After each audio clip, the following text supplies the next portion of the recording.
Democracia y Educación, por John Dewey. 76. Capítulo 18. Valores educativos.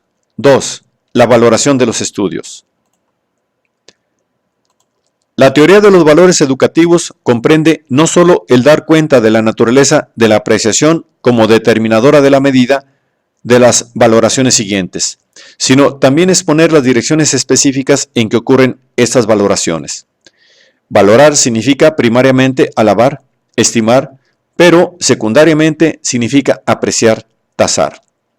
Esto es, significa el acto de acariciar algo, de profesarle cariño y también el acto de realizar un juicio sobre la naturaleza y la cantidad de su valor comparadas con otros. Valorar en este último sentido es evaluar. La diferencia coincide con la que algunas veces se hace entre valores intrínsecos y extrínsecos. Los valores intrínsecos no son objetos de juicio. No pueden, como intrínsecos, ser comparados o considerados como mayores y menores, mejores o peores. Son invalorables. Y si una cosa es invalorable, no será ni más ni menos así que otra cosa no valorable. Pero se presentan ocasiones en que es necesario escoger, en que tenemos que dejar una cosa para tomar otra. Esto establece un orden de preferencia, un mayor o menor, un mejor o peor. Las cosas juzgadas o revisadas se han de estimar en relación con una tercera cosa, con algún fin ulterior. Respecto a este, son medios o valores instrumentales. Podemos imaginarnos a un hombre que unas veces disfruta plenamente conversando con sus amigos y otras oyendo una sinfonía. En unas ocasiones disfruta comiendo, en otras con la lectura de un libro y en otras ganando dinero, etc. Como realizaciones apreciativas, cada una de estas es un valor intrínseco, ocupan un lugar particular en la vida, sirven a sus propios fines, que no pueden ser proporcionados por sustitutos. No es aquí cuestión de valores comparativos y por tanto de ninguna valoración. Cada una es el bien específico que es y esto es lo que puede decirse. En su propio lugar, ninguna es un medio para otra cosa más allá de sí misma. Pero puede surgir una situación en que entre en competencia o conflicto en que haya de realizarse una elección. Entonces interviene la comparación. Puesto que ha de realizarse una elección, necesitamos conocer las aspiraciones respectivas de cada competidor. ¿Qué tiene que alegar? ¿Qué ofrece en comparación con las demás posibilidades una vez contrastadas con ella? Suscitar estas cuestiones significa que un bien particular no es ya un fin en sí mismo, un valor intrínseco, pues si lo fuera, sus aspiraciones serán incomparables, imperativas. La cuestión se refiere ahora a su posición como medio de realizar otra cosa que constituye entonces lo invalorable de aquella situación. Si un hombre acaba de comer, o si está bien alimentado por lo general y tiene pocas oportunidades de oír música, probablemente preferirá la música a la comida. Pero si está hambriento, si está saciado de música en ese momento, juzgará, naturalmente, que el alimento tiene mayor valor. En abstracto o a la larga, aparte de las necesidades de una situación particular en que ha de realizarse una elección, no existen cosas tales como grados u órdenes de valor. Se desprenden ciertas conclusiones respecto a los valores educativos. No podemos establecer una jerarquía de valores entre los estudios. Es fútil tratar de disponerlos en un orden, comenzando por uno que tenga menos valor y llegando al de valor máximo. En tanto que todo estudio tiene una función única o irreemplazable en la experiencia, en tanto que señala un enriquecimiento característico de la vida, su valor es intrínseco e incomparable. Puesto que la educación no es un medio para vivir, sino que es idéntica a la operación de vivir una vida que es fructífera e inherentemente significativa, el único valor último que puede establecerse es justamente el proceso mismo de vivir. Y este no es un fin para el cual son medios subordinados los estudios y actividades.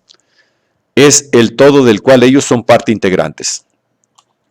Y lo que se ha dicho respecto a la apreciación significa que todo estudio, en uno de sus aspectos, debe tener precisamente esa última significación.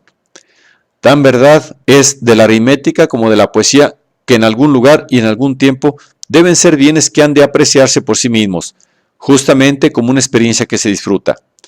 Si no es así, cuando llegue el tiempo y en lugar de ser utilizadas como medios e instrumentos, será difícil realizarlo. No habiendo sido nunca comprendidas o apreciadas por sí mismas, se perderá algo de su capacidad como un recurso para otros fines. Igualmente se desprende que cuando comparamos los estudios respecto a sus valores, esto es, cuando los tratamos como medios para algo más allá de ellos mismos, lo que controla su propia valoración se encuentra en la situación específica en que han de utilizarse. El modo de capacitar a un alumno para captar el valor instrumental de la aritmética no es sermonearle sobre los beneficios que le reportará en algún futuro remoto e incierto, sino hacerle descubrir que el éxito en algo que está interesado en hacer depende de su capacidad para emplear los números. Se deduce también que la tentativa para distribuir distintas clases de valor entre los diferentes estudios está mal orientada a pesar de la cantidad de tiempo dedicada últimamente a la empresa. La ciencia, por ejemplo, puede tener toda clase de valores, dependiendo de la situación en que entre como medio. Para algunos, el valor de la ciencia puede ser militar, puede ser un instrumento para intensificar los medios defensivos u ofensivos, puede ser tecnológico, un instrumento para la ingeniería, o puede ser comercial, como una ayuda para la dirección con éxito de los negocios. En otras condiciones, su valor puede ser filantrópico, el servicio que preste aliviando los sufrimientos humanos. O también puede ser muy convencional, de valor para establecer la situación social de uno como persona educada. De hecho, la ciencia sirve para todos estos propósitos y sería una tarea arbitraria tratar de fijarla en una de ellas como su fin real.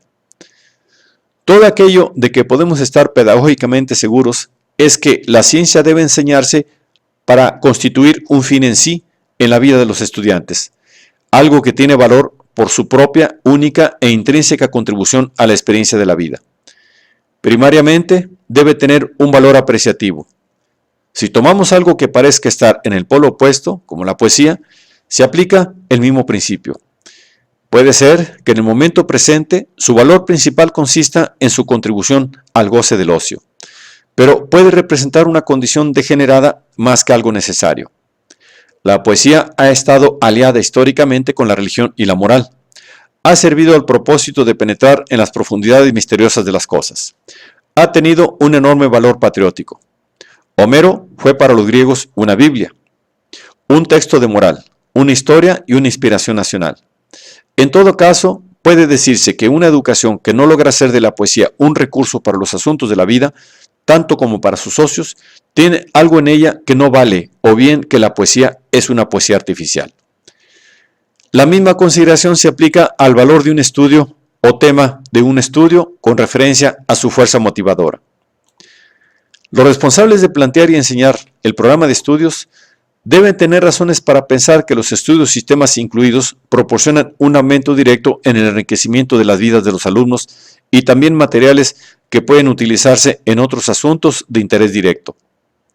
Puesto que el programa se está cargando constantemente con materias tradicionales puramente heredadas y con asuntos que representan principalmente la energía de algunas personas o grupos de personas influyentes respecto a algo que prefieren, requiere una inspección, una crítica y una revisión constantes para asegurar que está cumpliendo su propósito. Pues hay siempre la probabilidad de que represente los valores de los adultos más que de los niños y jóvenes o los de los alumnos que la generación pasada más que los de la presente. De aquí la necesidad ulterior de una perspectiva y visión críticas. Pero estas consideraciones no significan que el que una materia tenga un valor de motivación para un alumno, sea intrínseco o instrumental, equivalga para él a conocer ese valor o sea capaz de decir para qué sirve su estudio. En primer lugar, en tanto que un tema interese inmediatamente, no es necesario preguntar para qué sirve. Esta es una cuestión que solo puede plantearse sobre los valores instrumentales.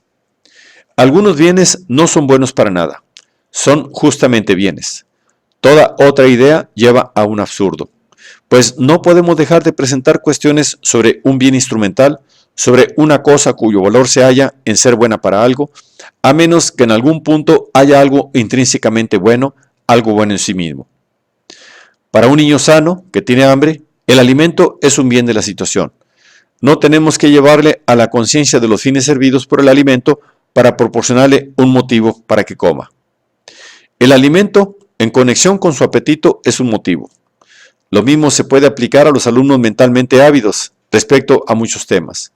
Ni ellos ni el maestro podrían, acaso, predecir con exactitud los propósitos que el aprender perseguirá en el futuro. Ni en tanto que su avidez continúa, es recomendable tratar de especificar bienes particulares que hayan de alcanzarse. La prueba de un bien se encuentra en el hecho de que el alumno responde. Su respuesta es la utilidad. Su respuesta al material muestra que la materia funciona en su vida. Es erróneo alegar que, por ejemplo, el latín tiene un valor per se en abstracto, precisamente como un estudio, como una justificación suficiente para enseñarlo. Pero es igualmente absurdo arguir que carece de valor justificativo a menos que el maestro o el alumno puedan señalar algún uso futuro definido al que haya de dedicarse. Cuando los alumnos se interesan auténticamente por aprender el latín, esto es por sí mismo, prueba de que posee valor.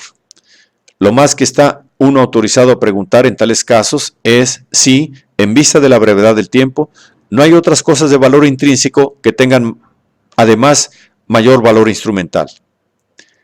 Esto nos lleva al problema de los valores instrumentales, o sea, de los temas que se estudian por algún fin más allá de ellos mismos. Si un niño está enfermo y su apetito no le impulsa a comer el alimento que se le presenta, o si su apetito está tan pervertido que prefiere los dulces a la carne y los vegetales, está indicada una referencia consciente a los resultados.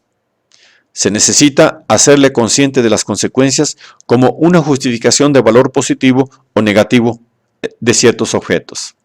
O bien, el estado de cosas puede ser bastante normal y sin embargo no ser atraído al individuo por alguna materia porque no comprende cómo su adquisición de algún bien intrínseco depende de su interés activo por lo que se le presenta. En tales casos es evidente función del saber establecer una conciencia de la conexión. En general, es deseable que el tema se presente de tal modo que o bien tenga un valor inmediato y no requiera justificación, o bien sea percibido como un medio para alcanzar algo de valor intrínseco. Un valor instrumental tiene entonces el valor intrínseco de ser un medio para un fin. Puede discutirse si el interés pedagógico actual por el valor de los estudios no es excesivo o demasiado estrecho. Algunas veces parece ser un esfuerzo laborioso para proporcionar una excusa respecto a los temas que ya no sirven para ningún propósito, directo o indirecto, en las vidas de los alumnos. Otras veces, la reacción contra ese maderamen inútil parece haber llegado a suponer que no debería enseñarse ninguna materia o tema a menos que pueda indicarse alguna utilidad futura definida por los que confeccionan el plan de estudios o por el alumno mismo, olvidando el hecho de que la vida es su propia excusa para existir y que las utilidades concretas que pueden señalarse solo se justifican porque aumentan el contenido experimental de la vida misma.